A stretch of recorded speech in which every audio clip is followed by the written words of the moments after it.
नमस्कार मित्रों, जय श्री राम। सौर मिश्रा जर्नलिस्ट में आपका स्वागत है। और इस चैनल को अगर आप नए हैं तो सब्सक्राइब कर लें। दरअसल बहुत बड़ी खबर आ गई है और अरविंद केजरीवाल के कुकर्मों पर, अरविंद केजरीवाल जिस तरह से ये कुकर्म कर रहा था उस पर सबसे बड़ी खबर आ गई है। कोर्ट ने आदेश दिया है। मैं थोड़ा सा पीछे लेकर चलूंगा आपको, पीछे मतलब 5 तारीख को 5 तारीख सन 2024 यानी कि ठीक आज से 2 दिन पहले ईडी जो है वो सुप्रीम कोर्ट, माफ कीजिएगा, राउज एवेन्यू कोर्ट पहुंचती है और राउज एवेन्यू कोर्ट पर जाकर ईडी ने ये कहा था कि साहब अरविंद केजरीवाल को हमने 5 सम्मन दे दिया है और वो नहीं आ रहे हैं, पेश नहीं हो रहे हैं। सुरक्षा एजेंसियों के लिए बहुत दिक्कत की बात है।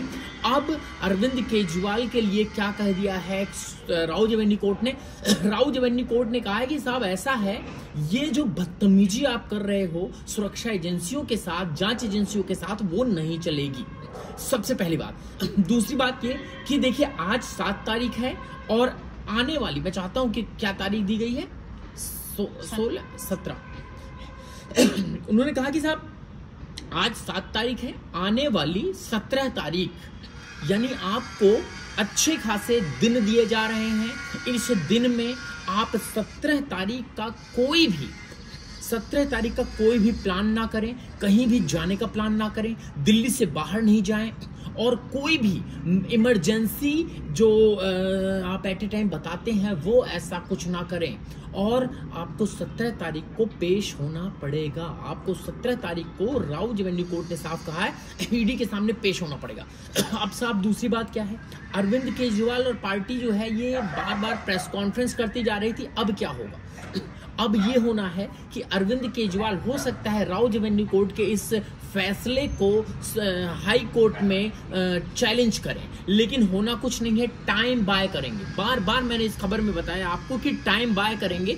अगर वो हाई कोर्ट भी जाते हैं तो वो टाइम बाय करेंगे। हाई कोर्ट के बाद अगर वो सुप्रीम कोर्ट भी जाते हैं तो भी वो टाइम बाय करेंगे। लेकिन ये केस हाई कोर्ट में एक दिन भी नहीं चलेगा।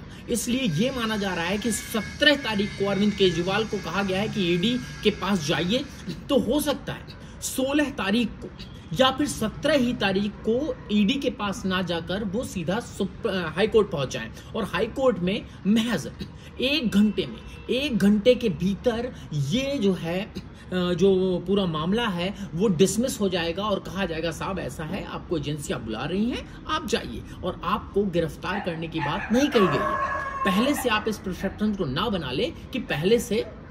और देखिए केजरीवाल की खबर हो रही है तो बहुत सारे कुत्ते भौंक रहे हैं, पता नहीं क्यों, शायद इत्तेफाक है। चलिए आगे बढ़ते हैं। साहब देखिए 17 तारीख को बुलाया। 17 तारीख को अगर अरविंद केजरीवाल, अब क्या है दूसरा ऑप्शन क्या है? अरविंद केजरीवाल हो सकता है 17 तारीख को अपने हेल्थ का हवाला दे दे। हो सकता है वो ये कह दे कि मैं स्वस्थ नहीं हूं, मैं आ नहीं सकता। तो इसमें फिर से ईडी को कोर्ट का आदेश लेना पड़ेगा क्योंकि कोर्ट अगली तारीख नहीं दे सकती है। और हो सकता है ईडी, ये भी हो सकता है कि ईडी अगला समन जारी करे, यानी कि 6ठा समन जारी करे। एक बार कोर्ट से आदेश दे दिया, कोर्ट के आदेश पर इमरजेंसी की हवाला दे दिया, अरविंद केजरीवाल ने नहीं गए, तो हो सकता है कि साहब इनको क्या किया जाए, इनको साफ और स्पष्ट तौर पर ये हेल्थ का बहाना दे दे। लेकिन टाल मटोल जिसे कहते हैं साम दाम दंड भेद चारों लगा ले अरविंद केजरीवाल बचने वाले नहीं हैं। और ये मामला सिंगल आबकारी विभाग का है। आबकारी विभाग में अरविंद केजरीवाल इस तरह से नप रहे हैं। इंफॉर्मेशन डायरेक्टरेट जो है, यानी कि प्रवर्तन निदेशालय जो है, प्रवर्तन निदेशालय जो है वो अरविंद केजरीवाल को आड़े हाथ ले रही है। इसके बाद अरविंद केजरीवाल को साफ और स्पष्ट रूप से जल घोटाला, दिल्ली जल बोर्ड घोटाला और जो है आपका ये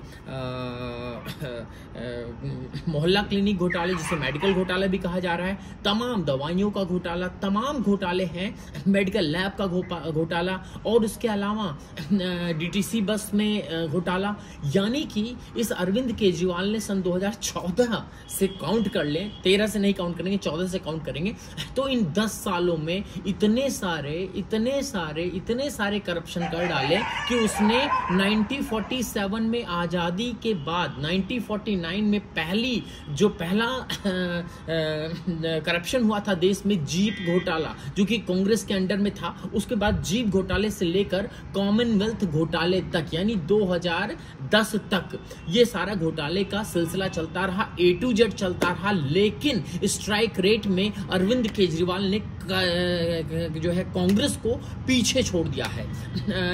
काम के मामले में नहीं साहब, काम के मामले में नहीं, ये सिर्फ और सिर्फ जो है करप्शन के मामले में। और सुनिए, अगर अरविंद केजरीवाल और शीला दीक्षित के कंपैरिजन आप करते हैं सरकारों का दिल्ली में, तो दिल्ली में शीला दीक्षित ने कहीं ज्यादा काम किए हैं। किसी भी दिल्ली वासी से आप सच में जाकर पूछ लें तो उसका दिल यही कहेगा कि स्वर्गीय शीला जी ने बहुत अच्छा कार्य किया था। और मैं एक पत्रकार होने के नाते मैं ये नहीं कहूँगा कि शीला दीक्षित ने बहुत अच्छा काम किया था। अगर उनके कामों को देखे, ठीक है, बहुत अच्छा था, लेकिन बहुत सारी कमियां थी, खामियां थी, इसलिए वहां भी सत्ता परिवर्तन जरूरी था। लेकिन सत्ता परिवर्तन हुआ तो आया कौन? ये करप्ट अरविंद केजरीवाल। मैं चाहता हूं टाइम एक बार बता दें। और सुने, ये तो हो गई बात।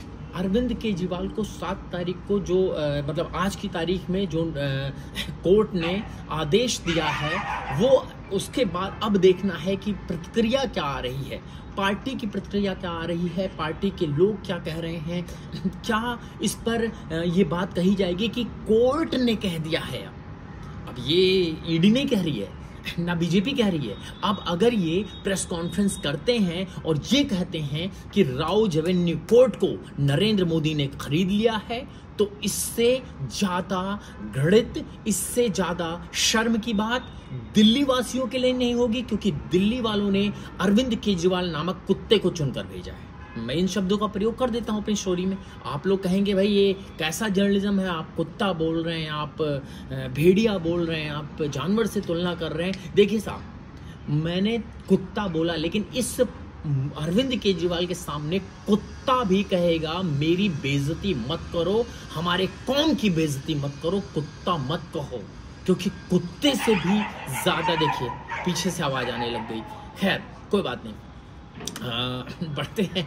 ये शायद बुरा लग गया होगा कुत्तों की, भाई केजरीवाल को जो है कुत्ता मत बोलो, बुरा लग गया होगा। खैर चलिए, मजाक की बात है। और हम अब आते हैं कि भविष्य क्या है आम आदमी पार्टी का। तो साहब भविष्य, जो आम आदमी पार्टी के भविष्य की बात करें तो आम आदमी पार्टी का भविष्य बिल्कुल ही खत्म होने के कगार पर है। अब ऐसे टाइम पर कोई ऐसा स्टेप लेना पड़ेगा अरविंद केजरीवाल एंड पार्टी को, जिससे कि वो बच सकें। आपको याद होगा किसान आंदोलन एक समय खत्म हो चुका था। खत्म ऐसा लग रहा था कि मानो अब दिल्ली पुलिस आएगी और बचे हुए लोगों को उठाकर फेंक देगी या अरेस्ट कर ले जाएगी। लेकिन हुआ क्या, रात के तकरीबन बज रहे थे 7 या 8, शाम की होगी 7 या 8 बज रहे थे। अरविंद के, माफ कीजिएगा, राकेश टिकैत कैमरे पर मीडिया के सामने भबक कर रोने लगता है। सारा सेंटीमेंट पूरे देश का, खासकर किसानों का जो उसके साथ थे, उनका सेंटीमेंट इतना होता है कि उन्होंने फिर से ये ठान लिया कि हमारा नेता रोना नहीं चाहिए। तो ऐसे समय में अगर 2024 चुनाव करीब है, अरविंद केजरीवाल कोई इमोशनल मास्टर कार्ड खेलता है, मान लीजिए कोई इमोशनल मास्टर कार्ड खेलता है, तो हो सकता है दिल्ली की जनता थोड़ा बहुत परिवर्तित हो। लेकिन आज सोशल मीडिया का जमाना है। जो राकेश टिकैत था वो कोई सीएम नहीं था, वो किसी संवैधानिक पद पर नहीं बैठा था। यहाँ अरविंद केजरीवाल बाकायदा संवैधानिक पद पर बैठे हैं और 17 तारीख को जब इनको बुलाया गया है तो पहले ही दिन अरविंद केजरीवाल 2 से 3 सवालों के आगे चौथे सवाल का जवाब नहीं दे पाएंगे। ये बिल्कुल साफ और स्पष्ट है और इनको जेल जाना पड़ेगा। जेल जाने के बाद जो इनकी पत्नी है मैं उनका नाम भूल रहा हूँ, सुनीता केजरीवाल। मैं जो है सुनीता का नाम बार बार भूल जाता हूँ, क्योंकि वो दिल्ली की भावी सीएम हैं, नहीं भूलना चाहिए, खैर कोई बात नहीं। तो दिल्ली की सीएम बनेंगी, और दिल्ली की सीएम बनते हुए वो क्या अरविंद केजरीवाल वाली चाल चल पाएंगी, या फिर सारे स्टेप, सचिवालय के सारे स्टेप्स तिहाड़ से लिए जाएंगे। बड़ी बात है, समय बड़ी बात है। ओनली 24x7, माफ़ कीजिएगा, ओनली 24x7 नहीं। और मैं आपसे बताना भी चाहूँगा कि दरअसल ओनली 24x7 पर कुछ इशू आ गया है, 3 महीने तक उस पर परमानेंट प्रॉपर स्टोरी नहीं जा पाएगी। आप देख रहे हैं सौरभ मिश्रा जर्नलिस्ट, चैनल को सब्सक्राइब करें, और साथ ही हम चाहते हैं 97 17 45 86 53 ये नंबर है, इस पर UPI के माध्यम से आप हमें अधिक से अधिक सहयोग करें। बने रहे, बहुत बहुत धन्यवाद।